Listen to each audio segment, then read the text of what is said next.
first communication across the curriculum or CAP meeting this semester. Please be sure you help yourself to refreshments. And the schedule is out on the table if you need another copy, although it should be in your email, but if you feel free to take whatever you need. And we're honored today to have Lori Hughes from English to put together this all-star panel. And so we're just going to turn it over to Lori, who will introduce the members of the panel. The title today is Keeping Up in the 21st Century, Facilitating Learning with Instructional Technologies. Thank you, Ron. Thank you. So the way this panel kind of came to be, after we had a CAC session last fall in which we talked about the book Irresistible, The Rise of Addictive Technologies. And we talked a lot about ways that we are addicted in today's culture and society. My cell phone's sitting right here, and I turned it off and turned it upside down. But anyway, it's not ever too far away. So we know that our students have these same concerns, and so after that talk, Sunny said, I think it would be really fascinating to continue the conversation about some of these technologies in a positive light and how we can use them to the good in our classrooms. So I am just thrilled that you all are here and joining us. I'd like to give a little brief bio of Latoya first. I think she's going to give us our first presentation. So she's currently serving as Interim Director of Academic Initiatives and Partnerships at Landry. Prior to this, she was Professor of Education and lead faculty in their Associate of Arts and Teaching program. And she has over 14 years of experience in education, both in New York and also in Klein ISD. She's taught both face-to-face and online courses, some of which are developmental English, first-year experience, introduction to teaching, and introduction special populations. So she has written and facilitates the Instructional Technology Certification Program at LSC-Tomball, of which I believe all of y'all have been a part. And so she specializes in teaching college instructors like us how to create presentations that work to engage our students and facilitate social media and things like this. She's also designed Lone Star College Tomball's Teach Lab, which helps students in the Associate of Arts and Teaching program learn educational technology skills and helps them with flexibility and mobility in the classroom. So we're excited to have you all. All right, thank you. So I'm going to get started. If you could go to this website, menti.com, if you have a device, and input this code. If you don't, I can lend you my phone. Do I need to listen? Okay.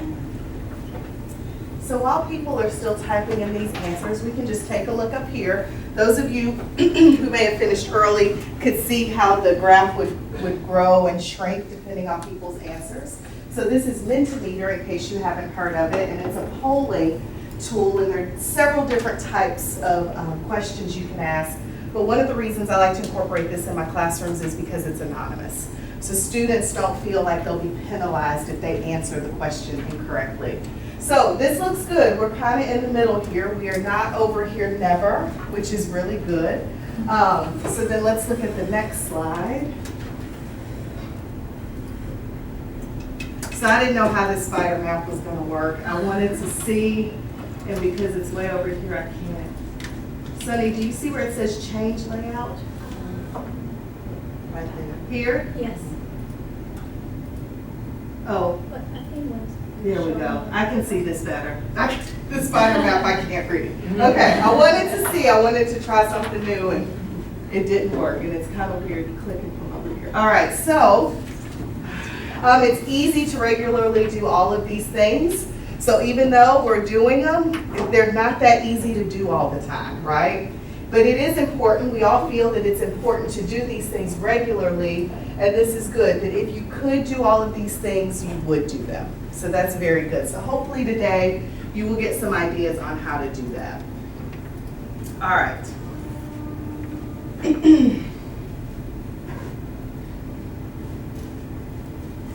Is it moving? Am I hitting the wrong? Yep, it was upside down. Okay. Long day. It is a long day. All right. So I wanted to give a little background here. So reasons why we should use technology in a classroom setting. So some of these are ideas that I found in a blog, and I've given credit to that blog, but also things that I've learned myself over the last 14 years. So using technology in the classroom can prepare students for their futures. But I don't mean what English is teaching them, what math is teaching them. It's the technical skills that they learn. So one of the first grants that I was a part of was to build a collaboration classroom where technology was just throughout the classroom and students had to use laptops and there are big screens in the room. And I think you all have a room similar to that. But students who learned in that classroom said they did better at their jobs because they learned how to use the software programs, or they were familiar, they weren't scared of technology on their jobs because they were regularly exposed to it in the classroom. It allows the teacher to connect with different learning styles, right? We have students who are visual, auditory, kinesthetic. How many of you teach EDC 1300? Oh, okay, well, there you go. So students learn in different ways, but they also demonstrate what they've learned in different ways. So all students are not going to be able to tell you in an essay or on a multiple choice test what they've learned. Some can, if they have the ability to be creative or can talk you through things, you can see that they have an understanding of the topic. Technology doesn't just encourage collaboration, but it makes collaboration so much easier. So I remember when I was in college, I used to hate group projects because I was the one that used to do all the work and no one else was held accountable, right? Nowadays, there are tools that you can use where you can actually monitor what every student is contributing to the project. It helps students stay engaged, and I don't mean entertained when I say engaged, but motivated, alert, attentive, and that's important in our classes. It can also enhance the learning experience and create new opportunities for learning. So I think of maybe a student who's in an anatomy class and they're learning about the skeletal system, but if that instructor can then bring VR into the classroom, they get to experience the skeletal system in a way that a textbook is not going to expose them to. It allows the teacher to assess students in real time. I used to be an English teacher, and so grading essays is a long and arduous process, right? So it was difficult for me to tell students right away, this is how you're performing. That's a problem, right? So even if you can assess students right now today, what's today, Wednesday? You may not teach again until Monday, right? So what they're reviewing and studying over the weekend may not be relevant because maybe that's not what they needed to study and review. But if you can assess students in real time and give feedback in real time, it can be much more beneficial for the students. And then finally, for me, it makes assessing my students more enjoyable.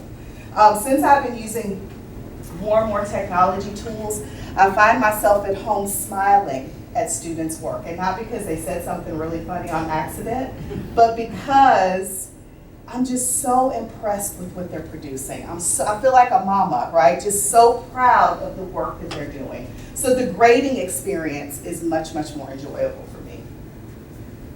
Okay, so Lori mentioned that I teach future teachers. And since I've been teaching that, I've taught my students about universal design for learning. Have y'all heard of this? So it's a framework for education that basically maximizes learning and minimizes barriers. So if you think about a classroom is universally designed is one that's accessible to all students. You can come in. So if you think about wheelchair ramps or closed captions, right? Do those things only benefit disabled people? No, right? If you have a heavy box, that wheelchair ramp is going to help you roll that box up. Or those captions can maybe help if you don't understand clearly what the people are saying, or if you're hard of hearing, or your spouse is asleep and you want to be able to watch that TV show, right? So the whole point with universal design is you make learning accessible to all learners, but it will benefit, or specific learners, but it's going to benefit everybody in the classroom, okay? So this is another reason I think we should use technology, because with technology, it's easier to make your classrooms more universally designed, okay? All right.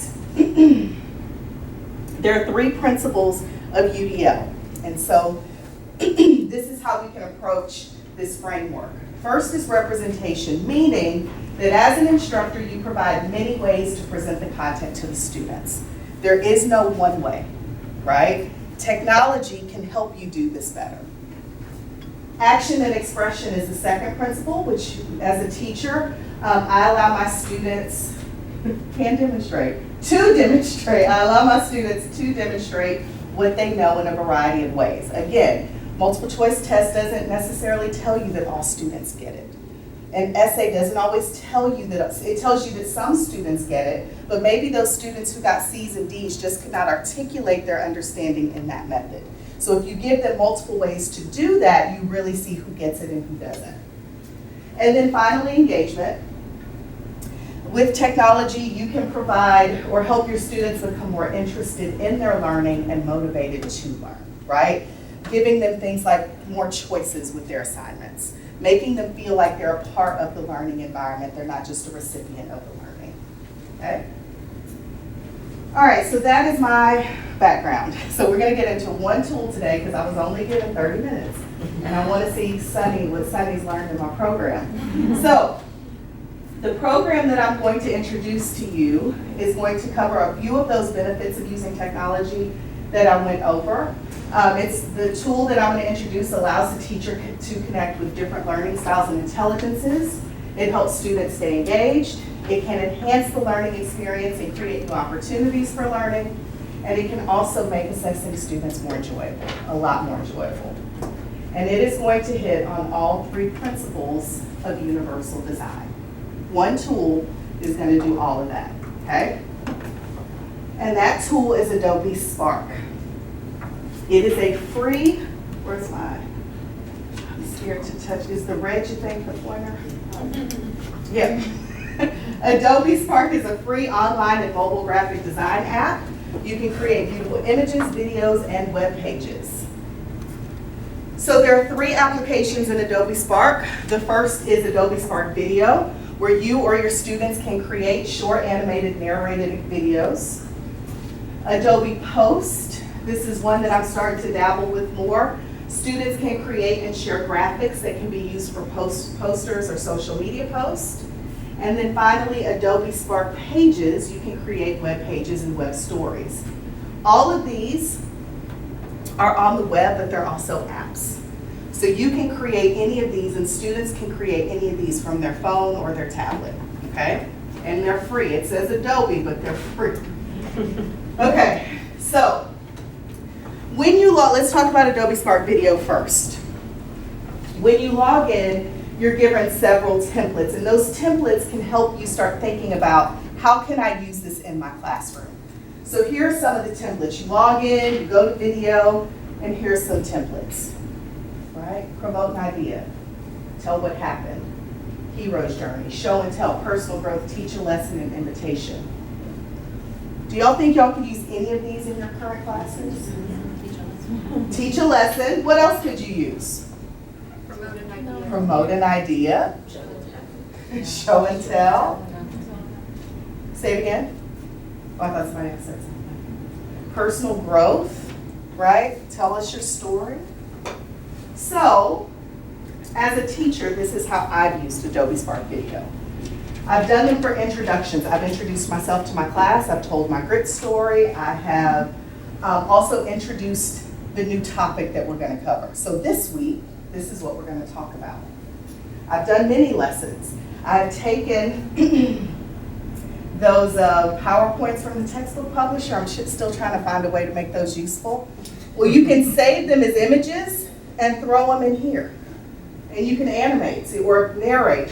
So you can say, this is the important information on this slide, okay? You can do reviews. So you can do these are all the topics that will be on your midterm exam, right?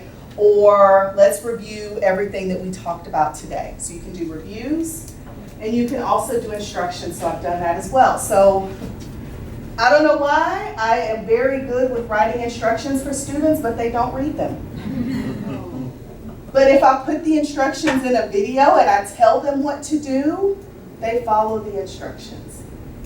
Doesn't take as much time either. right? I can literally have my instructions and read them while I'm creating the video. So all of these are ways that you can represent the content for your students. So yes, you're going to do a mini lecture, but you can do a review as a video. So now your visual and auditory learners are going to get it more. Does that make sense?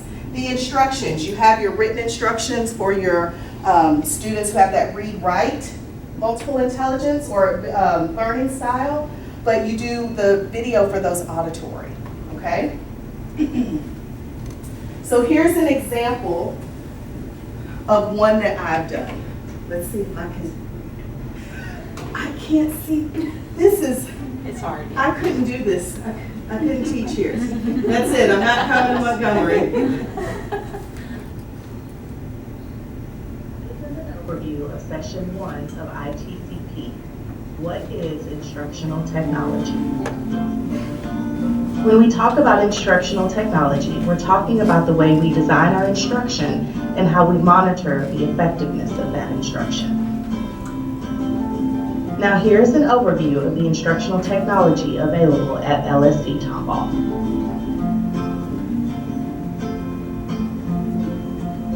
So I'm trying to show you different ways you can use this. You can narrate, you can have pictures, you can have icons, right? You can slow it down. Some of it's a little fast.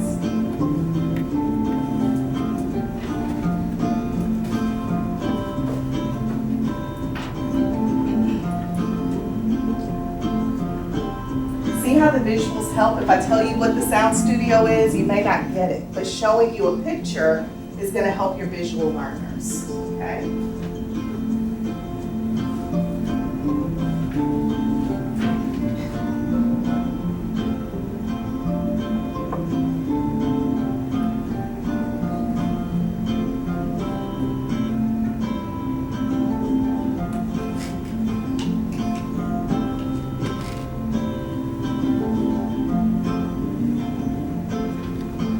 Now let's look ahead at what we will do in Session 2. You will learn how to make your handouts more engaging and make your PowerPoints more visually appealing and interactive. Now this is what I love, and the librarian will love this. It automatically builds in credits. So when you use the icons from Adobe Spark, it's going to automatically give you a works cited page. Okay? This is just a quick example, right? 1 minute, I can post this online. You could do this for your 50-minute lecture that you just gave, but let's just hit on the most important things, right? We're not trying to trick our students. We really want them to understand. So if there's something you want them to go back and review in their notes, do a quick video. They can watch it on their phone. It's just something that's really easy for them to access, okay? Does this post into Adobe's website? I don't know, it's free. It's part of the Adobe package, I guess, but it's a free. I mean, you said you posted online, how do the students? So this is what I like too, and I'm going to show you. Let me go to the next slide and then I'll tell you. They give you a link, but that's not how I use it. Oh. Okay? All right. Is it upside down? Okay. All right. So let me talk about how my students, because for me, this is what's much more exciting. You can get student stories. Students themselves can do presentations. If I have to look at another bad PowerPoint, I'll scream. I will scream. I don't like them. I don't want to have to do work. I want the music and everything, right? They do their presentations. My students will pick this over PowerPoint all the time now. They can do chapter summaries. So you can assign, you do chapter 1, you do chapter 2. They can put together a video and you can upload those in D2L to share with other students. They can do photo essays. So as a former English teacher, yes, I want them to write, but sometimes maybe I can give them a break. Or maybe the photo essay can be the pre-writing, okay? Or they can do their review. So I don't know if I should do this, but I do. I make my students do all the reviews for exams, and then I just use those, right? So they do the reviews, and then I post them and share them with the rest of the class. All of these are examples of action and expression. So if you cover a topic, students can do all of these different things to demonstrate that they understand. And a lot of times, you really know if they understand. Because if they have to say it or condense it, because you can't write a paragraph in Adobe Spark. So you really have to condense information to make sure that they understand.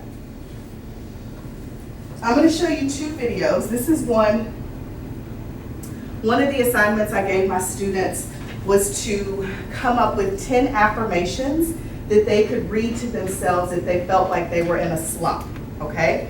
And so this is one student, and I'll tell you why I'm doing this one.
So, and I'm going to show, I'm not bragging, I promise, but I want to show you how easy this is.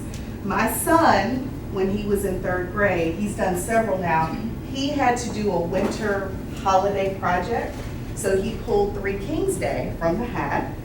And I'm not going to show you the whole thing because it's long, but I want you to see how simple.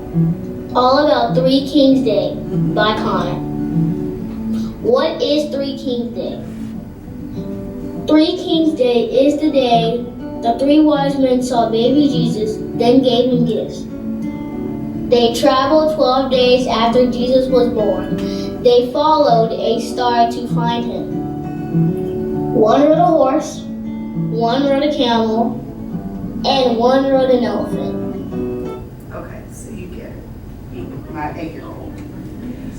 The reason I showed these 2 examples is Harlan asked earlier, how do I share these? With Adobe Spark Video, you have the option of downloading it as a WMV, which then allows you to upload to YouTube, okay? My son did this 2 years ago, and he had like 3,000 views, and I was like, oh, he's passed up my TED Talk, like he's famous. Well, something, I don't know why, but I checked early January, it was right after 3 Kings Day, 15,000 views. So when people are looking up 3 Kings Day, that's what they do, right? They go to YouTube, that's the #1 search engine. So his project is not only for him, it's not only for his teacher, he has touched 15,000 people, right? And that is the beauty of technology, that we can become a part of a global community. Yesterday, I was sitting at my desk and I got a notification. So the top one I shared on YouTube, and this was a note that I got in YouTube. Yesterday, I passed by a young man on the street who was speaking into his cell phone saying affirmations. Just moments before that, I was feeling a bit down due to a call from my doctor informing me of test results that were not so good. And I was thinking I need to get home and listen to some affirmations to help lift me up from this funkified space my thoughts were in. Given the perfect timing of it all, it couldn't have been more obvious that this was who I was to look up. I'm extremely pleased and blessed. I thank you so much for sharing this. Right? Because I use technology, I was able to contact the student who did this last semester and say, hey, your story really helped somebody. Right? Like, that's it. Right? This is it. We allow the learning experience to become much more than that when we use technology. It's not just about what we learn in the classroom, it's about the lives we can affect. It's about the things that we can do outside of the classroom, okay? So really quickly, because I know my time is up, Adobe Spark Post is one of the other features that I've started to use, and this was an assignment I gave my students. Consider what you've learned about students with cognitive disabilities and students who are considered gifted and talented, and create a review or summary with Adobe Spark Post. So take what you read in the chapter, condense it to a poster. And so this was one, right? So she talks about students with cognitive disabilities and gifted and talented, and here's the writing, right? Here's another one. So she chose intellectual. She did another one. She did two separate ones, but I really like this one and how she put shapes and colors and pictures together. And then this one is sort of cut off at the top, but see how on the right here she defines each of the two populations. So they take an image and they take their own text and that's a review. 2 chapters condensed to this. This is what was most important. This is what those students got out of that. Now, I will say, with this assignment, with the videos, and I have a ton of Adobe Spark videos that my students have done, if I would have asked that one student, write down your 10 affirmations on a piece of paper and turn it in, I never would have gotten this, right? If my son would have done a research project on 3 Kings Day that was just a paper, he would not have touched 15,000 people. Does that make sense? These are things that students could post on social media or share. They can tweet them. Adobe Spark Post, they have Instagram, Twitter, and Facebook layout. So all students have to do is take the images that are given to them and add their text, okay? All right, so very quickly as a review. So the benefits of using Adobe Spark is it's good for my visual and auditory learners. It can be used with visual, spatial, musical, linguistic, and interpersonal students. It helps my students stay engaged. It gives them an opportunity to share with the global community, and it makes them assessing them more enjoyable. Do you see why I said it's more enjoyable to grade this type of assignment? And for representation, I can introduce a topic, deliver a multimedia lesson, create a review, or give instructions. For action and expression, students can create stories, presentations, reviews, and summaries to demonstrate what they've learned. And for engagement, students are challenged to use a new tool, summarize, or synthesize information. They can connect what they are doing to a larger audience, which gives them a sense of significance. Okay? And we did that. So Adobe Spark allows you to universally design your learning or lessons, enhance the learning experience, and makes it fun. And if you want to learn more, Sunny is currently in the 2017-2018 cohort of ITCP. There will be a 2018-2019 cohort. I also have a website and I have ideas for just different classroom teaching strategies. And then there's my email address. I did it in 30 minutes. I'm very proud of myself. All because of technology. How fun. Okay. Thank you so much. You're welcome. I'm going to go ahead and introduce our next speaker. Many of you know Sunny Zhao. If you've seen her on our campus, she's always has a smile. And Sunny and I enjoy talking about what we do in our classes. She's an assistant professor of speech communication here. She's taught Introduction to Communication, Interpersonal Communication, Business and Professional Communication, Public Speaking, and Communication in Healthcare Organizations. She's taught in multiple formats, and she's taught also from New York, in Albany, where she's also a doctoral candidate from the University at Albany State. She's currently in search of and experimenting effective instructional technologies that can facilitate her students' learning.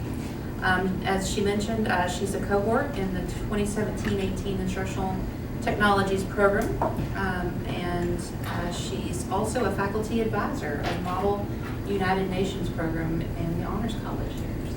Thank you, Lori. Gosh, I'm a speech professor, but I'm so sweating as my teacher is here. I'm So as writing you her know, PowerPoint. so I know how my students felt when their student speeches in front of me. Thank you, Lori. And as you know, I'm one of the cohort from the FTCP, but I'm the only one among the cohort that's from Montgomery. So I'm so glad that Latoya accepted our invitation to bring her wisdom to our campus. And Ericka is the facilitator of our Headies training last semester, and I learned so much from her campus visit and the workshops too. So you see the greatest things that I learned from both of them in my presentation. So among all those greatest tools I learned from the program, I would like to pick Nearpod. If you haven't heard of this, this can be a really interactive platform that allows you to add interesting activities into your PowerPoint slides. Before I start the presentation, could you quickly get into nearpod.com? And I thought I put it there, It is. but Never drag. This one, right? yes. So it's gonna be weird. Do you I want to want start to it show them first? the code. No, I just want to show them. It's the first one. Yes. See, the teacher's helping. So if you can put this code, okay. So you get into www.nearpod.com and put XAZIV, Do you want to use? as the access code into the slides. Because I want you to feel from the student perspective how you're going to interact with the presentation, and you'll get a real sense of how I use this in my class.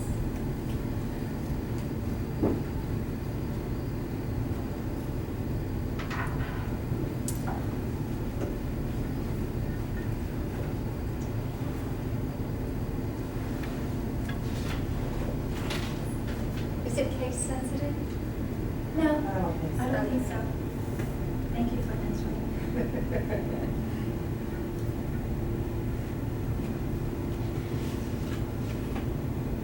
So I will be using PowerPoint slides versus what you're going to see from Nearpod to deliver my presentation. I used to pack the slides into this platform, but for the convenience of demonstrating some examples, so I'm using two separate things to show you what I have today.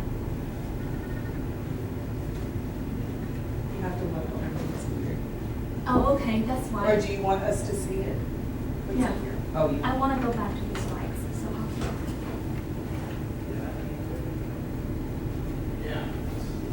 so do I need to drag this?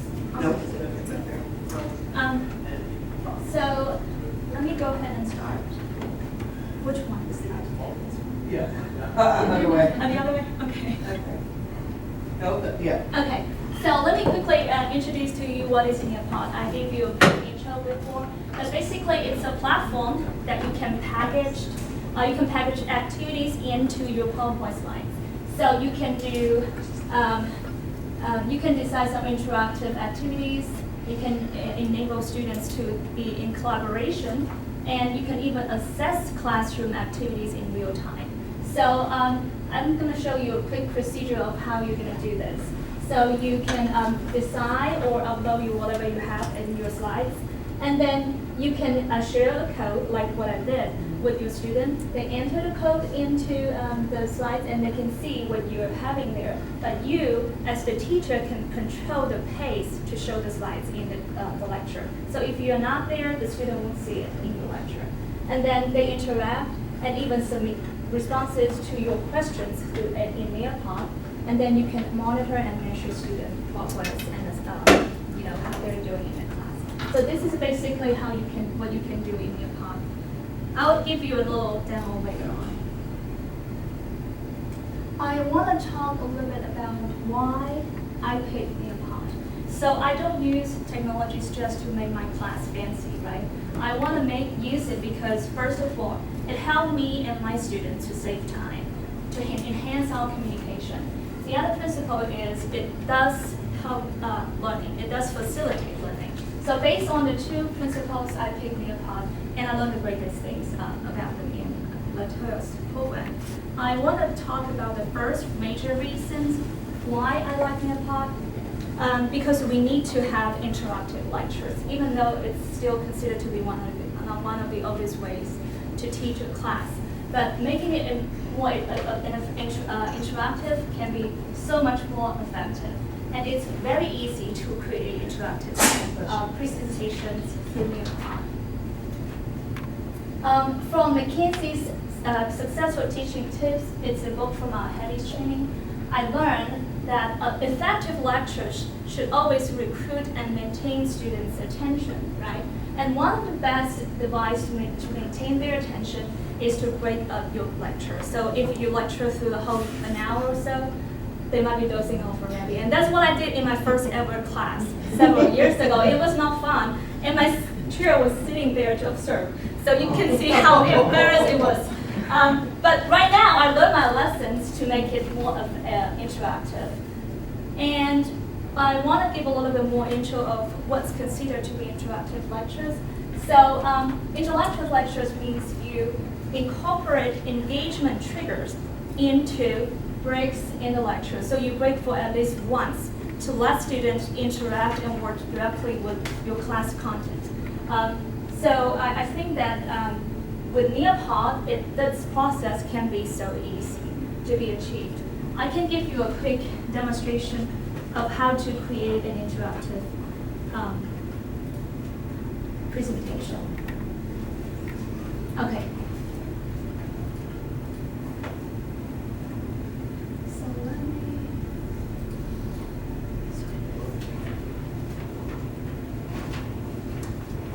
How can I go back to Neopod? Oh, yep.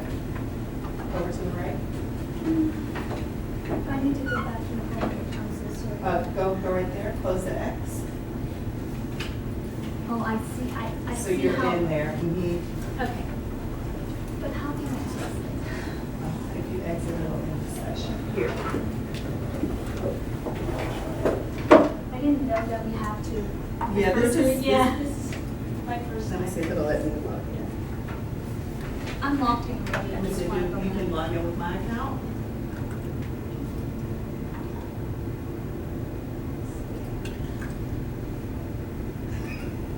This is something. You want to do mine? And then your phone? I think Try to mine was log in already again. logged Try to log in Okay, again. okay. So sorry for keeping you waiting. It's kind of hard. I know. It's just hard that I can't see it on here. Harlan, do you know how to extend the screen? Duplicate the screen? Think about it. Can you do that? No, I can't see my mouse. Yeah, she's gonna try to duplicate the screen. So that- What's up there? Yeah. I just pulled up display settings. Sorry, sorry. Want me to go get them? Yeah. I think we could, Yeah, we can't see. yeah, you can't see, It's it's, OTS. it's one screen, Okay. and you have to drag it over. Normally you can see the screen on Yeah. that computer. Right. So that's something. While she's doing that, can I Yes. ask a question about the presentation that you just? Yes, absolutely. Your son's presentation? Yes. The images? Yes. Where did those images? A lot of them come directly from Adobe Spark. So when you create a video or any type of post, even those students post, you have the option to add an image, and you can look up photos or you can look up icons, and then at the end Adobe will give credit to where you got them. So they have the elephant icon, the Yeah. little- the three They wise men have icon? thousands of Okay. icons, yes. And you can load it in H2L. Yes, so what it'll do is it'll give you a link, and you can paste the link or you can download the file and upload it, either way. It's very easy to do. And then you were talking about porting that, so. Say it again. I was still a little confused at how, so the finished presentation resides on an Adobe server and you have a Adobe Spark. URL? Mm-hmm. Or you can download the actual video file on your computer. Because you were talking about YouTube. So I like to upload videos to YouTube because it's easier for me to put, like I can go anywhere and just go to YouTube, but you don't have to do that. So And I you can can, download the you entire. can download the entire file. And then there's no proprietary. You can Nope. re-upload it to. Mm-hmm. And it still has the Adobe Spark in the corner. Yeah. So one of the things that has been an issue, and I've seen this a lot, is captioning, right? And so Harlan is our instructional technology person, but we create these instructional videos on Capture, but we can't do it, we can't download that video if we need to, but you can do it with other products like this. So I like that feature because if I need to upload it or go back and edit it, I can upload that video to YouTube and auto caption it so that now it's captioned for students who may have hearing impairments. And the files are what? WMB. Okay. Okay, she's ready. Thank you for being my engagement. There you go. triggers when I'm lecturing. So this is showing us an example of how to keep a lecture interactive. So quick demo of how you can create. Okay. So you need to log in, and it's a free account, and there are definitely upgraded levels. And then you click create. It's just me. There.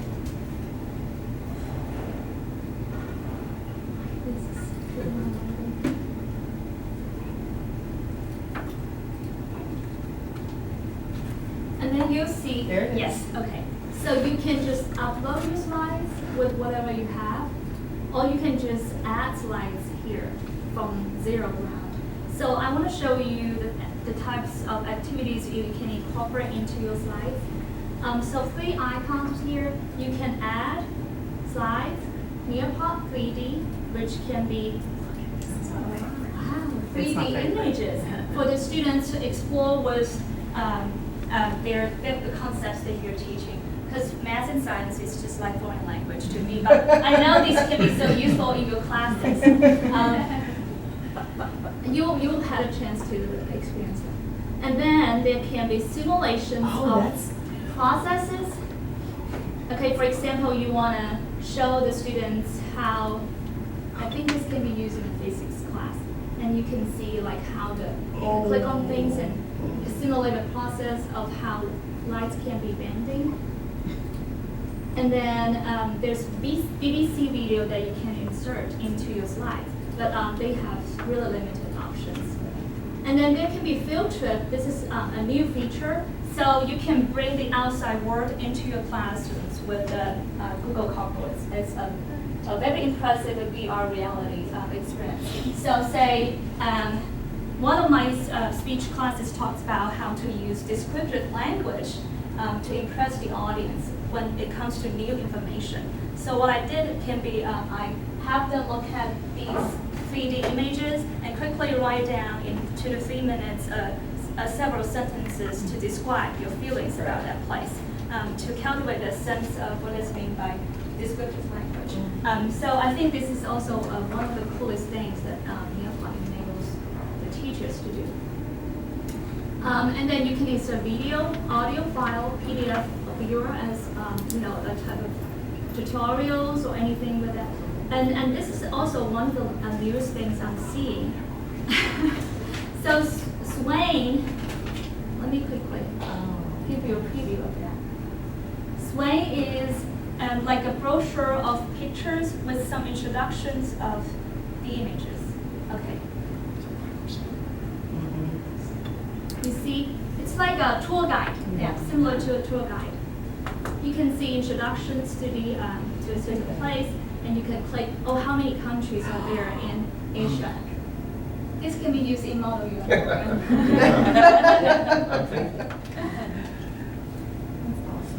And then some of the other things you can add can be, you can add a link to a certain videos link, a video link to the YouTube's videos, or these is what I like the most. You can add open-ended questions, class poll questions, quiz questions, or even joy activity, which I will show you in a little bit, to check students' understandings of certain themes or concepts or topics. So once you cover a certain thing, you want to check whether they understand it, you can add a certain type of these activities to engage and interact with the students in real time in a class. So that's what I like about So let me go back to my slides.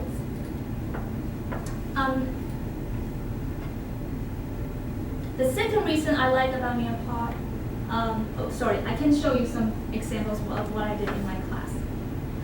So when we talked about how to design a speech, I'm a speech professor, so we talked about several organizational designs. So I used this as an icebreaker in the class. So we talked about what they are in the class before. And the next class meeting, and the first thing I did is for them to review, give them a review of what we learned in a past class. And I used this as an icebreaker in the beginning of the class. So I this is actually it was a whiteboard, and I designed these options by putting them into images and edit. And then you can see 3 different options. And I have the student to draw with their mobile devices which one of the 3 choices is the correct one, based on what we learned in a past class. I want to show you some of my students' masterpieces. Oh, look at that one. So she named herself Dirty Bath Water. I don't know why, but she thinks B is the correct choice, so she drew a donkey. That's what she told me. But it did spice up the class to make a guess what was she drawing.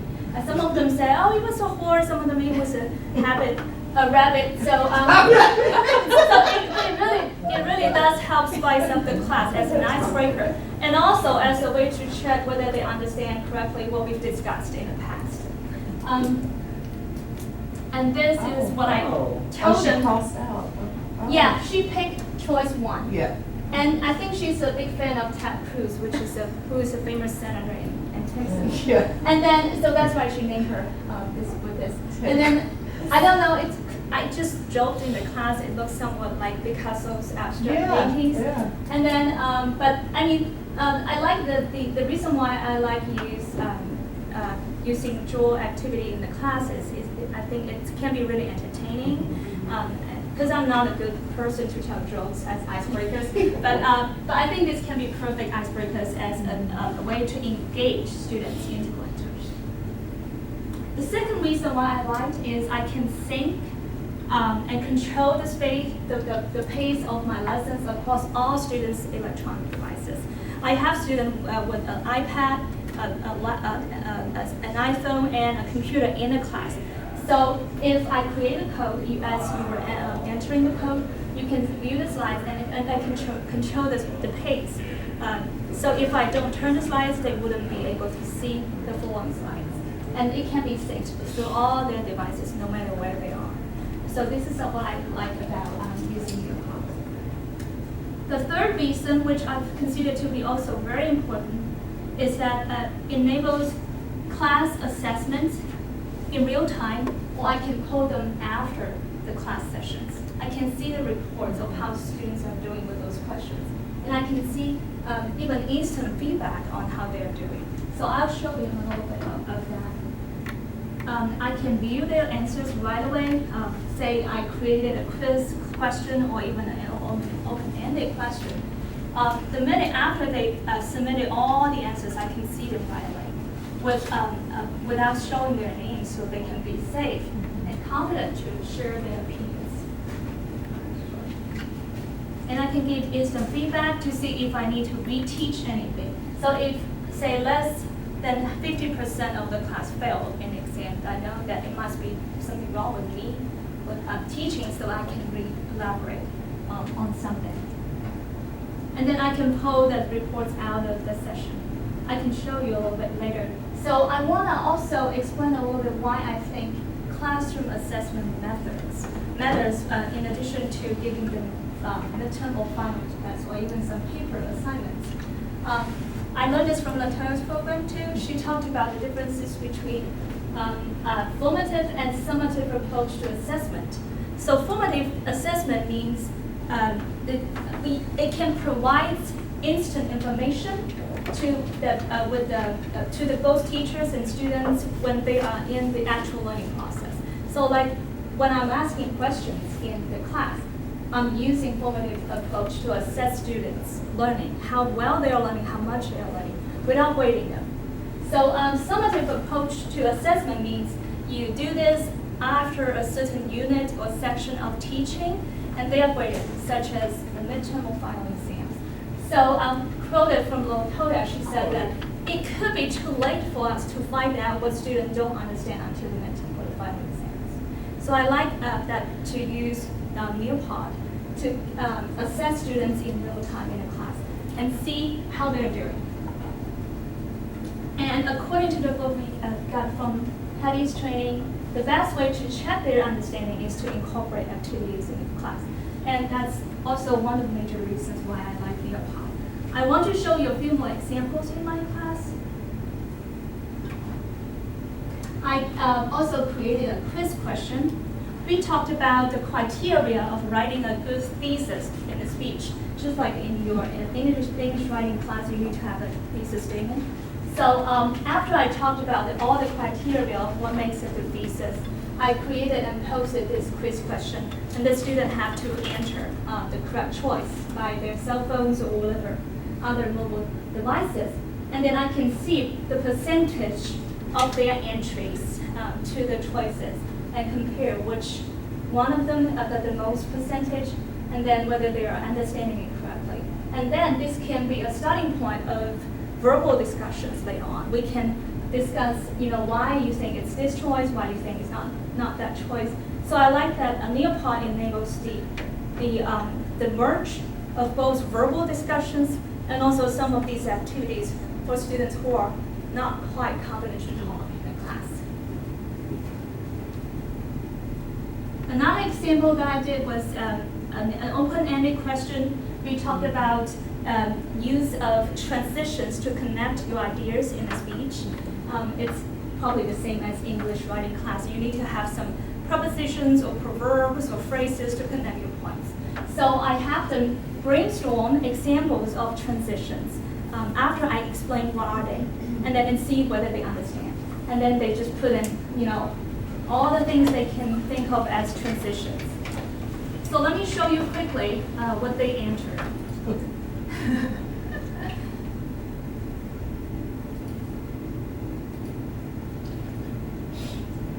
So this is what I did in last semester.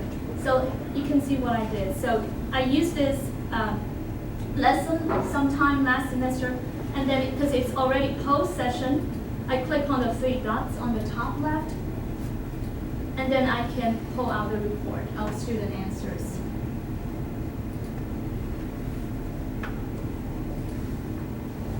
So that was the open-ended question. I'm sorry, it should be. Is it here? Yes, and I can see how many of them have answered, how many of them didn't participate, and how many of them answered the most and correct transitions of speeches. Some of them hide their names, some of them use their real names. But what I found interesting is those students who are usually silent in the classes can actually do better through this way. Or they can be even good writers or get better grades in writing exams. So I think through this, this is also connected to my next point. I think that through Neopod, we can include everyone's voice to cultivate an open discussion, environment of discussions.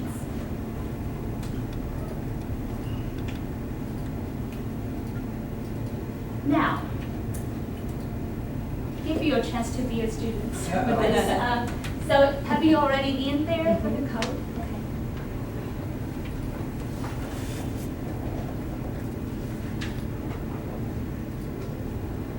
This is way much more convenient.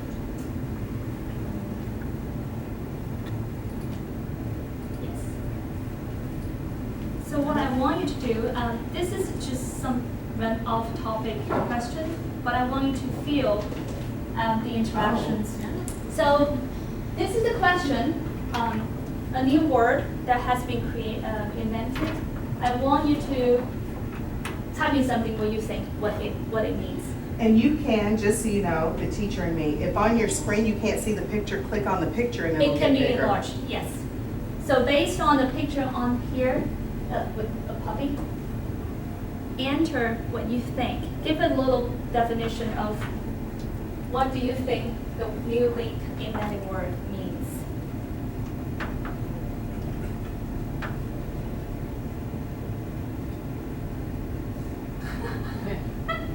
Sorry, I should hide your names.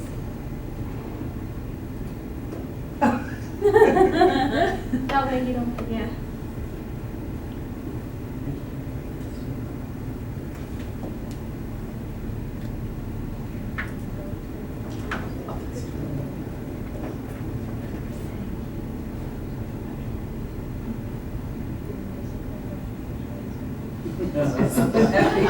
But I do see something in common.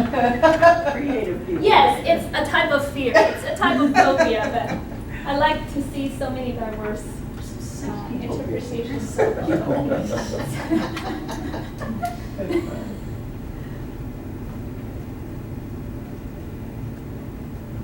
and I'm seeing a correct answer already. Yes, yes.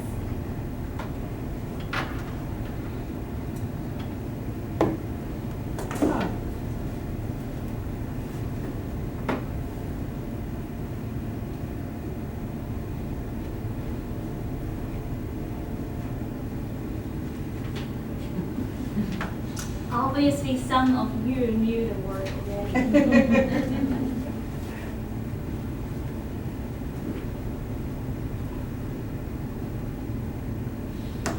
So I just click. Share, oh, share. We have 2 more. Okay. Thank you for your honesty on answer, not knowing what this is. One more person? Okay, so before I share, this is basically what you would see for the answers on all the questions. Because you can hide students' names so they can be safe to share their opinions. Then you share. So what's going to happen? Watch. Okay?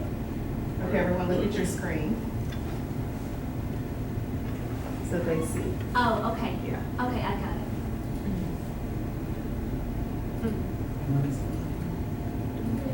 Oh, you're moving fast. Yeah, I know. Oh, I can only share one at a time? Yeah, you can only show Oh, one okay. at a time. Oh, I'm sorry. Okay. Yeah. Oh, I see, yes. Yes. So, yes. So if I share it, you can all see it at a time. Yes, I got it. I knew I keep letting you think. Okay. So this is about real-time life assessment. Class assessment.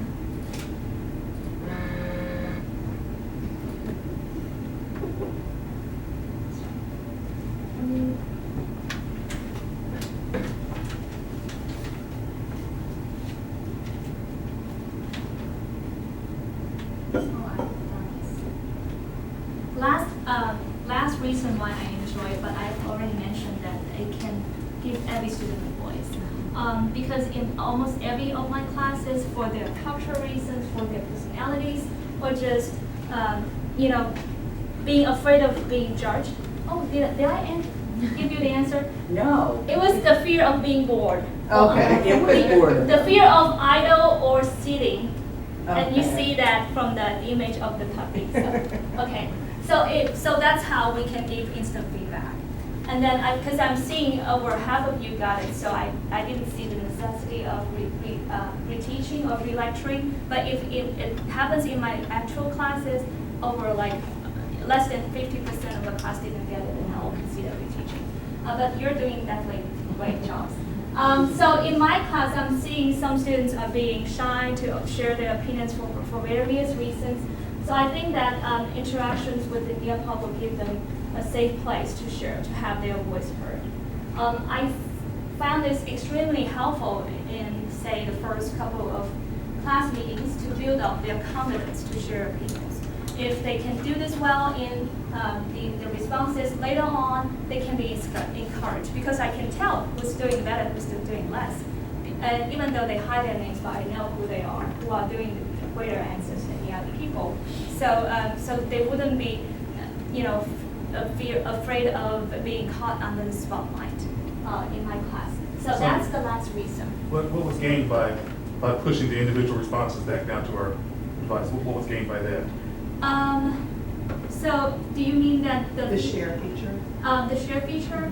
Yeah. So are you saying that it could be scaring the student if they No, I'm just the asking answer why was we being did it. put? I usually do it if there's a really I smart didn't do answer, it. Okay, right? okay. So if I want to highlight a student response, then I'll share it that way, just so other students can see. Because you see, it's kind of hard to read up there.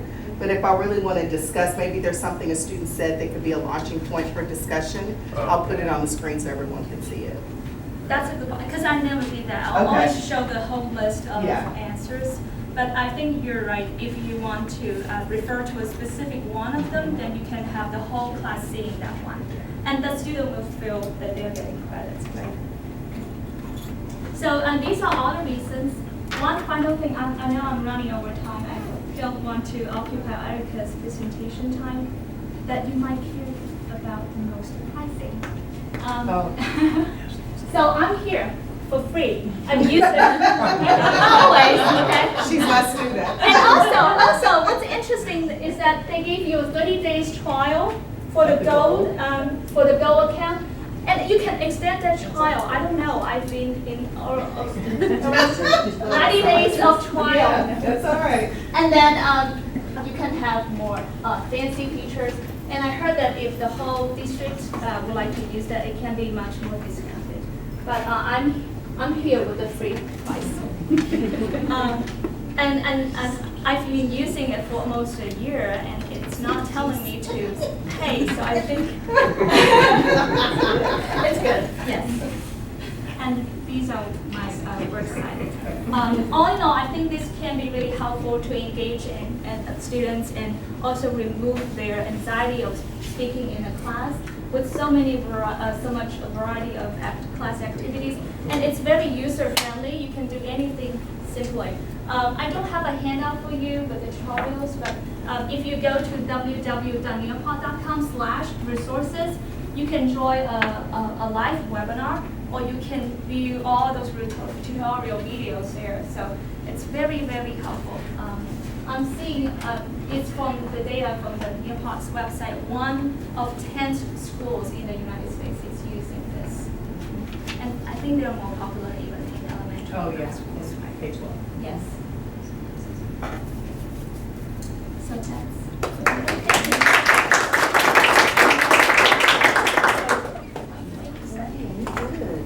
Has anybody used the clickers lately? OTS had them last time.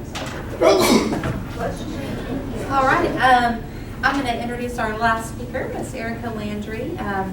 Currently works as faculty director overseeing faculty development programs, and she is currently a doctoral student at San Houston State in the educational leadership program. She's worked in K through 12 over the past 15 years, and she supported higher education students, mentoring faculty, assisted employees. She's received her BA in Business Administration from the University of Arkansas at Latoya, and an MEd in Curriculum Instruction from the Houston Baptist. All rise. Got to stand for me. Yes, we have. I said that, just like I do my students, we started at 3, it's after 4, so we have to make sure we move around. And you're able to sit once you tell me something that you've learned so far. It's going to take maybe 2 or 3 people, a new discovery or something that you may use of what you've seen so far. Yes.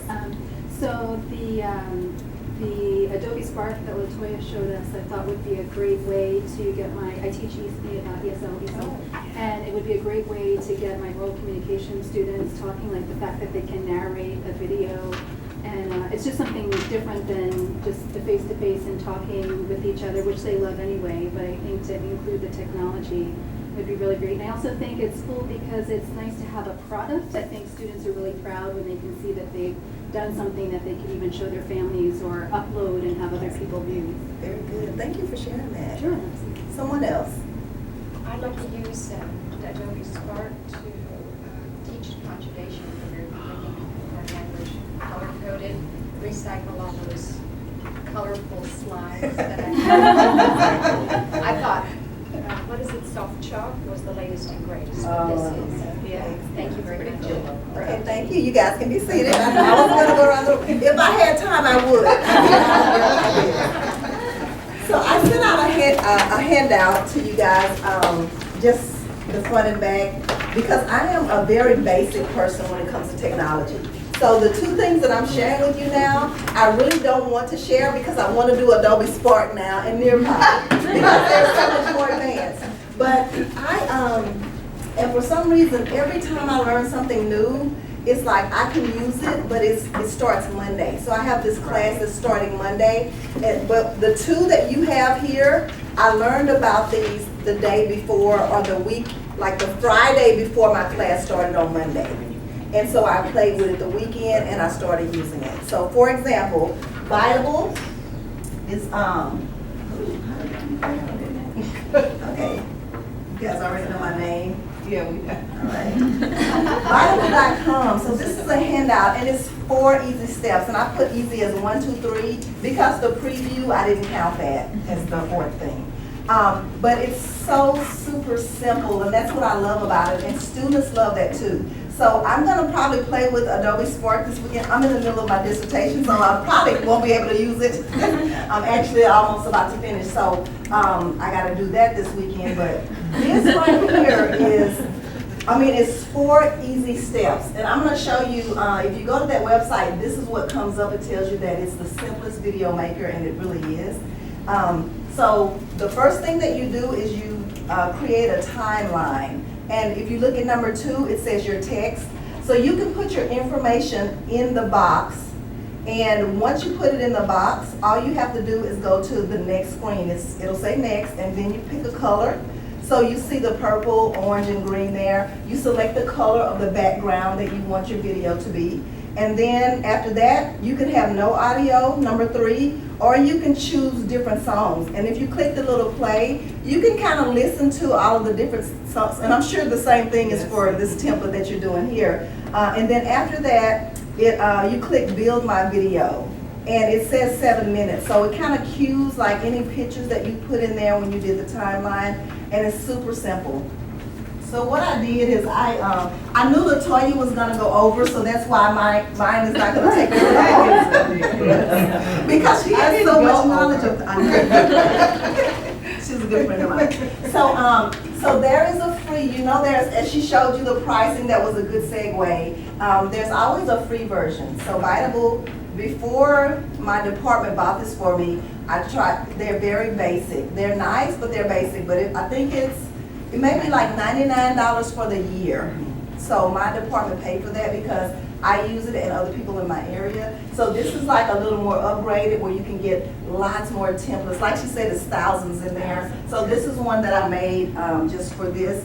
And the text that I used was an article that I found that talks about technology and how you use it. So I just put some basic information in there.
So I think vocabulary when I do these things. You can put vocabulary words, you can put questions, anything that hooks students that you use at the beginning or for warm-ups. You can just put words or images. Geology instructors I know use like the landscaping that was here. I have a person at Tomball that actually does veterinary skills, and he puts a lot of different animals up there before he starts talking about like all the different diseases and things.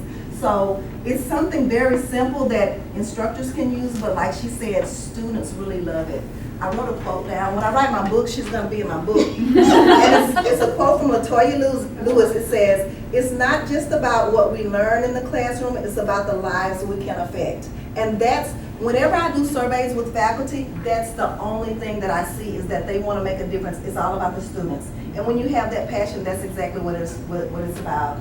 And when I talk to people that's been teaching a very long time, sometimes they're like, I don't really want to do this, I have too much content, but really, it can be simple. I know Adobe Spark is probably a little more, you probably have to kind of get into it a little more, but 1, 2, 3, 4, that is so simple just to make something that is really gonna engage your students. So hopefully you'll try it out, or Adobe Spark, some of these at least. And I wanted to highlight Flipgrid. So Melissa Henshaw is the person that sent me an email. She works with me in organizational development, and she does the 2020. They kind of go around and do those culture activities. So actually, one of my students that was in my class last semester is in here. Actually, 2, 3 are here. I'm so excited about that. And these 2 gave me permission to, I emailed them and asked them, could I use it? So has anybody used Flipgrid? Well, they're in my class, so yes. I tried it right after you used it in my winter mini online class. Okay, so it's not as easy as Vitable, but it's not hard. So on the back of the sheet or the front, and you could however you look at it, I put just some basic steps on how to sign up, because some people, if you're not like, so we're all excited about technology because we like to get in there and play, but everybody's not like that. So I'm like, okay, it's super simple. Sign up. If you go to the website, sign up, you put your information in, and then once you click submit, it says my grids. You click on new grid, and then you create a topic, and you can do any topic that you want. It's very simple. So the way I use this, I didn't know about this when I was teaching in the classroom. So now that I have, my only classroom is my HEDI students. So that's Higher Education Teaching Institute, by the way. So if they're in the class, we do a 6-week desire to learn. You know, you can actually upload this in there. So I'm going to just show you Miss Chrysolis. She gave me information. Hopefully she's not asking for like a bad example, not knowing that. So the first one that says video is the one that I uploaded, so they could just see. I gave them like a 3-line script. I wanted their name, their discipline, and like their teaching philosophy and one thing about them. Okay, so I'll show mine first, so she will be embarrassed. Because I was at home when I did it. So online, this works great. Nice. Oh, look at that. Greetings, everyone. This is Ericka Landry, and I am currently the director of the Higher Education Teaching Institute. I'm from Arkansas. I am also an Education 1300 faculty member, originally starting at Lone Star College North Harris and currently housed at the system office. I'm excited about working with you and learning more about you in the online course. So that's basically just my introduction, letting them know who I am, what we're gonna do. Then I'm excited that we're having the course, and I sent them instructions and Desire to Learn. Everybody knows about Brightspace Desire to Learn. And once they viewed mine, then all they have to do is go in and like click a plus and upload their video. So, and I got so many, the eval at the end. At first, I had people, I have one Russian, let me see, is he at this campus? No, I think he's at Kingwood. Andre, he's here. Andre, is he here? Okay, so I think he doesn't mind. We have a good relationship. We didn't start out on a good relationship. And let me tell you why. It's so funny because he, so HEDI is H-E-T-I. And there's something for nursing that's called H-E-S-I. It's like HESI. So he kept getting the emails and he kept saying, I'm not nursing X. He was so when I came to meet with him, I was in his office, I brought his HEDI bag and I was sitting down with him and he was like, I don't know about any of this. What checklist are you talking about? I don't know anything about HEDI. I was like, well, I've been sending lots of emails to you. And he's like, is that what that was? It was hilarious. So we're like best friends now. We're always talking in email. But anyway, he is like, he kept calling my phone. And he was like, what is this? What is Flipgrid? And so I talked him through it. He was like, after he finished, he's like, this was so easy. I was like, yes, but sometimes if people aren't used to it, then you kind of help them through. So I'm going to go ahead and click on Ms. Gonzalez.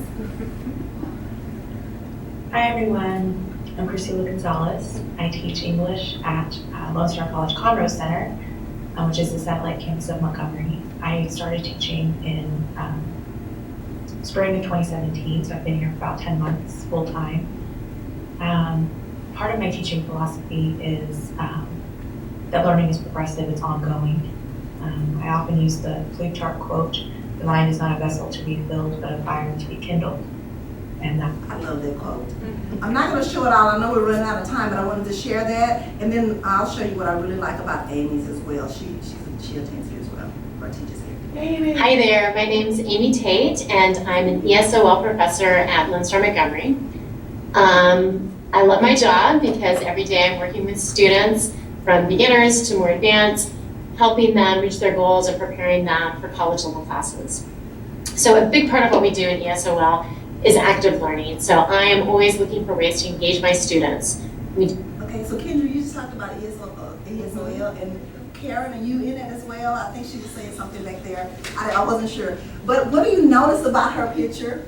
What stood out to you right away? She's outside. She's outside, right? So when students can see, if you do this and like do an intro just for your students for opening in class, put it in D12, they're like, so I put a picture of me on my horse one day and sent it, and my students were like, you know, when I go to class, because I'm always like dressed like this or in a suit, and they was like, you have a horse? And I do. And I could not teach class because all the questions, even when I got into like what we were supposed to be talking about, they were just constantly asking me these questions about where do you keep it, what stables, you know.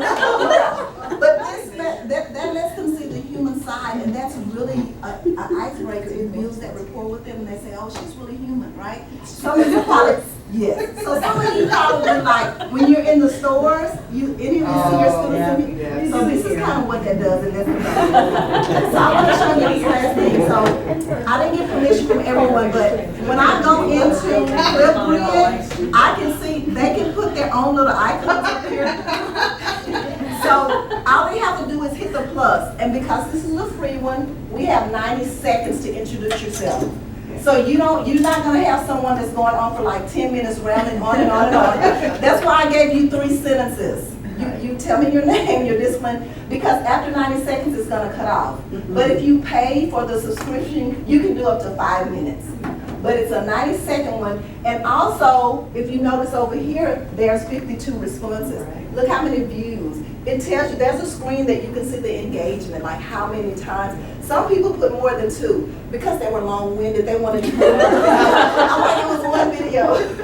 So, but you can go in and click on Irundi, and you can make a response to hers. And I think that was only 30 seconds. Okay. So you know our attention span isn't very long. So these are just like something really quick. Even if they don't like technology, it was a requirement. They had to do this before they could go. You know how you can block D2L before you can go to the next? You have to do your intro before you can do that. So everybody, almost everybody, I'm gonna say 85%, they were like, I didn't want to do it at first, but I really like it. So these are kind of, there's Landry. He was happy after he was doing it before, no. So these are all the students that I had in the class that were able to go, and you can see it, and you can look at them, and you can see the responses. And so that was very interactive. They really liked it, and it wasn't hard to do. Right. So I'm just really excited about that. And my next class starts Monday, so I'm going to do this again. So hopefully we get some more people in. Do the same thing. Yes. Question? Nothing? Or something you might like better. Oh, I bet I will. You have all these ideas. I didn't catch where you uploaded the Vitable. I actually, when you click, Vitable? Yeah. Where's Vitable? Now, how did you share the files?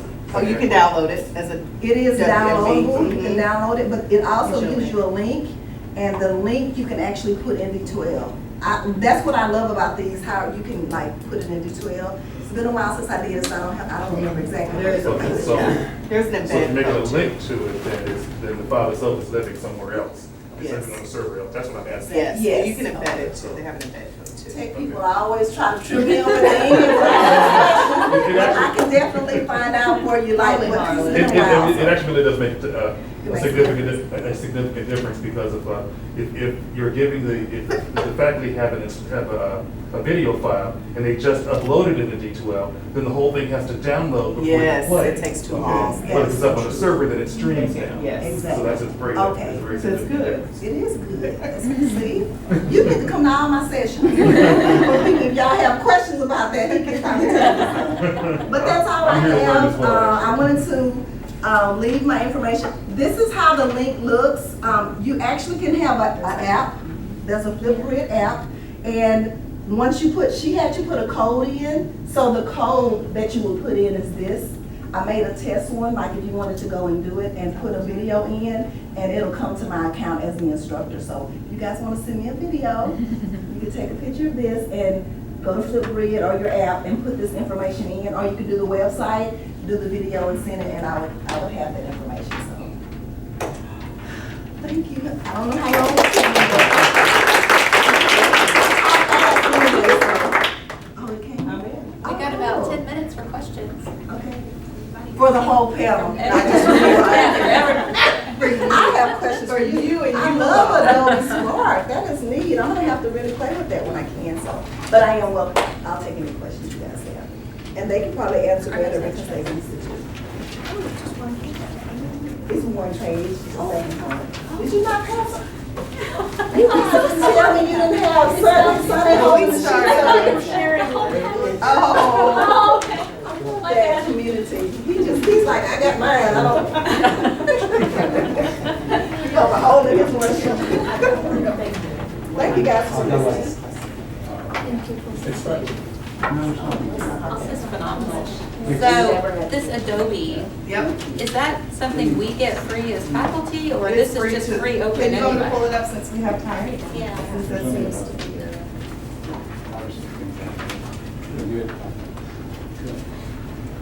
If you do Adobe Spark, let me see if I can log in with mine. AdobeSpark.com, Spark.adobe.com. Just, I Google Adobe Spark every time. Okay.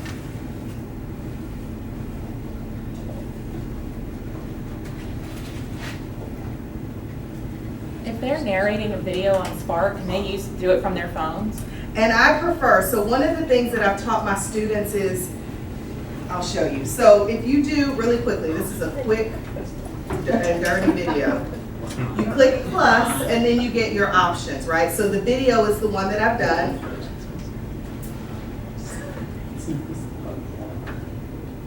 Okay, you put a title. And here you have the templates, which is really nice because on each slide it'll give you a suggestion for what to do, but I just like to start from scratch. And you can do all of this on your phone.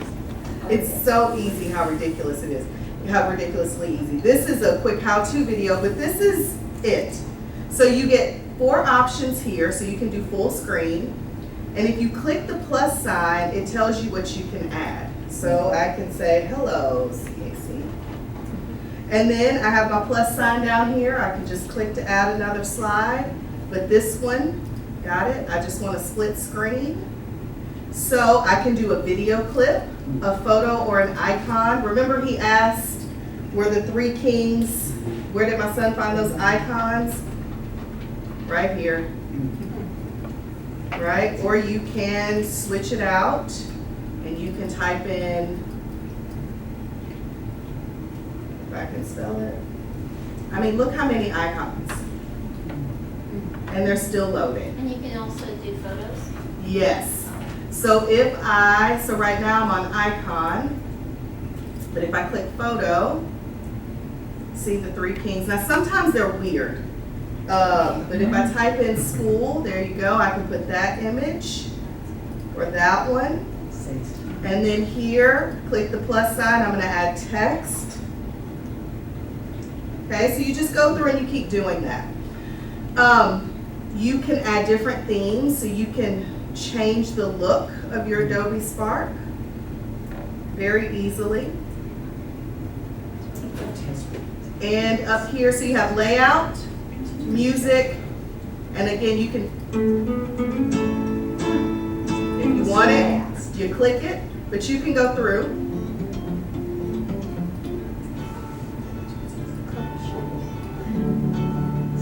Okay, so you can do that. You can turn the music off if you want, but here what the cool thing is you can, this microphone, I don't know if it'll pick it up, but you hold it down. I can't do it on here. You hold it down and it'll do a countdown and you can record your voice. So what I've learned is because you record on every slide and it puts the audio together. But if you're waiting, I do this. Welcome, welcome. So I have to keep keep my mouth open, and I've told my students that. So in between slides, I have to do this. Welcome to my presentation. How are you doing? I smack, and I've heard some of my students do that. So keep your mouth open, but you can re-record. If you don't like how it sounds, you just click on the microphone and you do it again.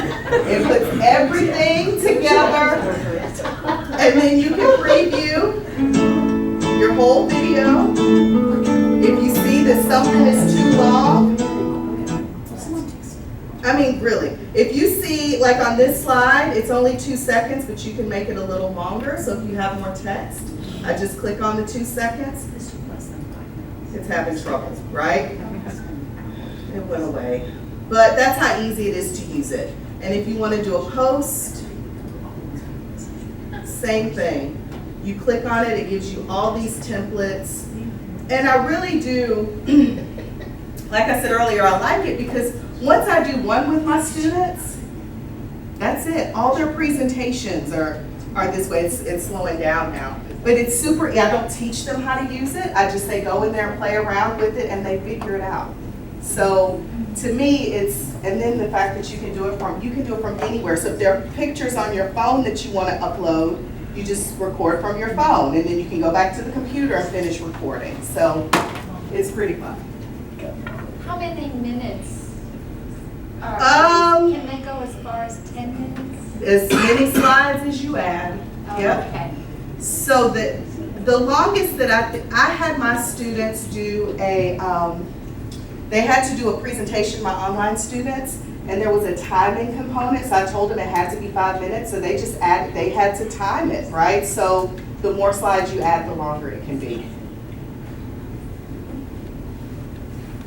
That's Adobe Spark, very easy. And it's free. Price is right. The price is very right. So how much storage are you allowed? I don't know. I haven't been rejected yet. No, I have not met it. And, you know, my son's video is up there. He's done 2 videos. I do them. I haven't. But again, if you're getting close to that, just download your video, save it on your computer, and delete it from Adobe Spark so you can continue to do it.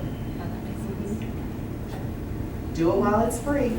I have a weird way of introducing things to people, and then they're like, oh, people are using our product, we should charge. So start using it now so you're grandfathered in, and you don't have to pay for it later. That's how Bible did.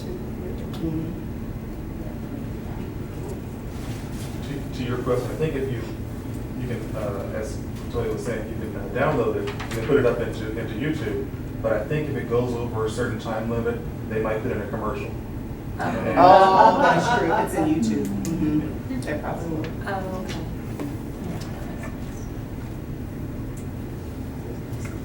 This has been excellent. Appreciate it very much. Well, thank you. Thank you so much.